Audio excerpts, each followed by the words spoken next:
အားလုံးပဲမင်္ဂလာပါခင်ဗျာအားလုံးပဲနေကောင်းကြမှာကြပါစေကျွန်တော်ဒီဗီဒီယိုထဲမှာပေါ့နော်ကျွန်တော်ပိတ်ရတဲ့အတွက်ကြောင့်မလို့ဒီအာဘူဒဘီမြို့ထဲသွားပြီးတော့မှကျွန်တော်ဘယ်သူနဲ့တွေ့ခဲ့တယ်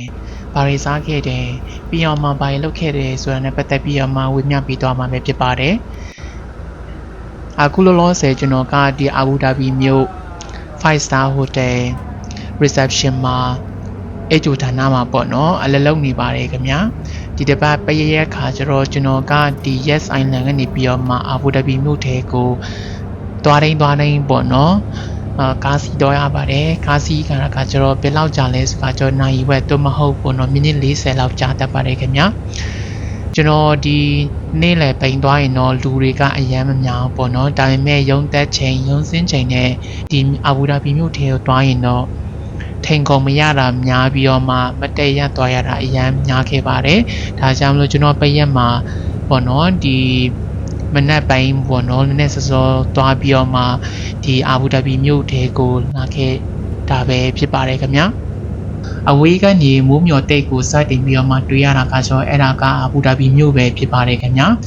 UAE လို့ပြောလိုက်ပြီးဆိုရင်လည်းလူတွေအများစုကကျတော့ဒူဘိုင်းကိုပဲပြေးမြင်ကြတာပေါ့နော်တကယ်တမ်းကကျတော့ UAE ရဲ့မြို့တော်ကကျတော့အာဘူဒါဘီပဲဖြစ်ပါတယ်ခင်ဗျာပြောရမယ်ဆိုရင်တော့မြန်မာနိုင်ငံရဲ့မြို့တော်ကနေပြီးတော့ပေါ့နော်ဒါပေမဲ့နေပြီးတော့မြို့ခါကျတော့က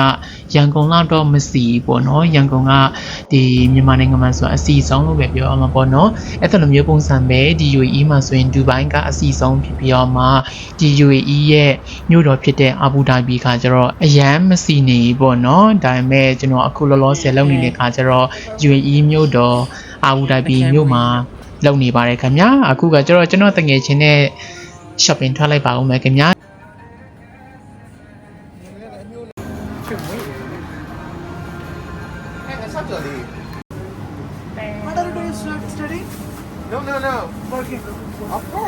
ရတဲ့ဥတုအရန်ပူနေကကျွန်တော်တငယ်ချင်းနဲ့ဘောနော်ကျွန်တော်က ice cream မာစားခဲလိုက်ပါသေးရဲ့ကျွန်တော်မမိတဲ့လောက်တော့2ချက်လား3ချက်လားမသိပေးခဲ့ရပေါ့နော်ဒီ ice cream လေးကိုအရန်တန်တယ်လို့ပြောခဲ့ရပေါ့နော်ဒီမှာကြည့်မြောက်တာ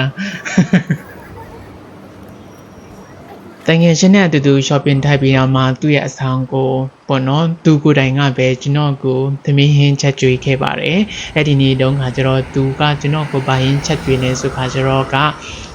ဝက်သားနဲ့ယိုပဲဖြစ်ပါတယ်ခင်ဗျာအဲ့ဒီဝက်သားနဲ့ယိုချက်ကျွေးပြီးတော့မှကျွန်တော်လေသူချက်ထားတဲ့သမင်းအိုးတအိုးလုံးပေါ့နော်ကုန်ခဲ့ပြီးကျွန်တော်ကနံပါတ်ကန်အကြည့်နဲ့ကျွန်တော်အဝအပြေစားခဲ့ပါတယ်ခင်ဗျာကျွန်တော်တို့နေ့လည်စားခဲ့ပြီးတော့မှကျွန်တော်တို့ကကျတော့ဒီအာဘူဒါဘီမြို့မှာရှိတဲ့ Cornish Beach ကိုသွားခဲ့ပါတယ်ခင်ဗျာအဲ့ဒီ Cornish Beach မှာကကျတော့ entrance ပေါ့နော်ဝင်ကြီးကကျတော့မပြေးခဲ့ရပါဘူးသူတို့က free entry ပေါ့နော်ဒါပေမဲ့ဒီ Cornish Beach ကကျတော့ကကမ်းခြေပေါ့နော်တဲ့ကမ်းခြေလို့လည်းဆိုလို့လည်းမရပေါ့နော်ဘာလို့ဆိုတော့သူတို့ရေကကျတော့က line လိုမျိုးကျွန်တော်တို့မြန်မာနိုင်ငံလိုမျိုး line လိုမျိုးမရှိနေပေါ့နော်ဒီတိုင်းပဲရေအသေးပုံစံမျိုးပဲပေါ့နော်ဒါပေမဲ့ကျွန်တော်ပေါ့နော်တရားတလောက်ပေါ့နော်ဒီ Cornish Beach ကမ်းခြေကကျတော့ကဒီပေါ့နော်ဒီအာဘူဒါဘီမှာရှိတဲ့စိတ်ကန်နဲ့ဟိုဟာပေါ့နော်တင်ဘောတွေစိတ်တဲ့နေရာပေါ့နော်အဲ့မျိုးနဲ့နီးနီးခါကျတော့တကယ်တမ်းပြောရမယ်ဆိုရင်တော့ဒီရေတွေကတက်တဲ့ထဲမှာတော့မပါနေပေါ့နော်ဒါပေမဲ့လူတွေအများစုကကျတော့လာပြီးတော့မှညနေခင်းစည်းစာနဲ့အတူတူပေါ့နော်လာပါတဲ့ညနေခင်းစည်းစာနဲ့အတူတူရေလာကူးကြတာလည်းရှိတာပေါ့နော်ကျွန်တော်လည်းအဲ့ဒီနေ့ခါကျတော့ကရေမကူးခဲ့ပေါ့နော်ပြီးမြဒီပေါ်မှာဘာဖြစ်လို့လဲစကားကျတော့ကျွန်တော်မှာပေါ့နော်ရေကူးဖို့စုံလည်းမပါလာခဲ့ခါကျတော့ဒီတိုင်းပဲညနေစည်းစာလေးကိုကြည့်ပြီးတော့မှပဲကျွန်တော်ပြန်လာခဲ့လိုက်ပါတယ် I found the most beautiful beach in Abu Dhabi.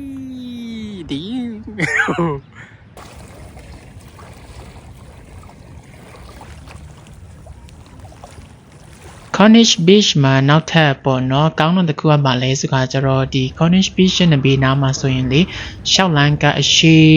ရှိရပေါ့နော်အရှိရှိတဲ့အတွက်ကြောင့်မလို့ကျမကြီးကိုလိပ်စားတဲ့သူတွေအတွက်ခါကျတော့အရန်ကောင်းတာပေါ့နော်လမ်းတစ်လျှောက်မှာအားကစားနေနဲ့ပြေးလို့ရပေါ့နော်ပြေးတာပဲပြေးလမ်းလျှောက်တာပဲဖြစ်ပေါ့နော်မြို့ပြကိုညီငွေ့နေတဲ့သူတွေအတွက်ခါကျတော့ဒီနေရာလေးကမ်းပြေနေရာလေးတစ်ခုဖြစ်ပါတယ်ဒါအပြင်အာဘူဒါဘီမှာကကြောလေတင်ကြီးမပေးရတဲ့ ကမ်းခြေကကျွန်တော်ဒီ Cornish Beach လဲပါတယ်ပေါ့နော်ပုံမှန်ဆိုရင်ဒီပေါ့နော်ကမ်းခြေသွားမယ်ဆိုရင်ဝင်ကြီးတွေအများတန်းပေးရပေါ့နော်အနည်းဆုံး50ဒဟန်ဆိုမြန်မာငွေ9000ပေါ့နော်ပြောမှဆိုရင်တော့ဥပမာအနေနဲ့ပြောမှဆိုရင်တော့မြန်မာငွေ9000ကနေပြီးတော့မှ3သိန်းကျော်2သိန်းကျော်ထိပေးရတာပေါ့နော်ဒါကတော့တ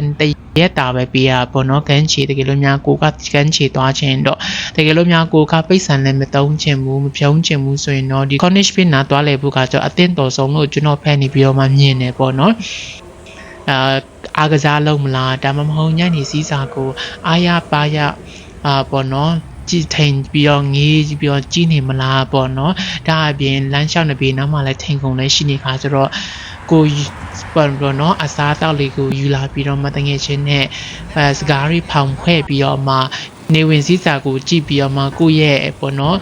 အားလိုက်ရက်တွေကိုကုံစိုးရင်တော့ကိုယ့်တက်ပို့ပြီးတော့မှအတိတ်ပဲရှိတဲ့နေ့လေးဖြစ်သွားမယ်လို့ကျွန်တော်ဖက်နေပြီးတော့မှမြင်တာပေါ့နော်အဲဒါကြောင့်မို့ကျွန်တော်ရဲ့ဗီဒီယိုကိုကြည့်ပြီးတဲ့အတွက်လည်းကျေးဇူးအများတင်ပါတယ်ခင်ဗျာနောက်ဗီဒီယိုမှာပြန်လည်တွေ့ဆုံပါမယ်အားလုံးပဲကျေးဇူးပါခင်ဗျာ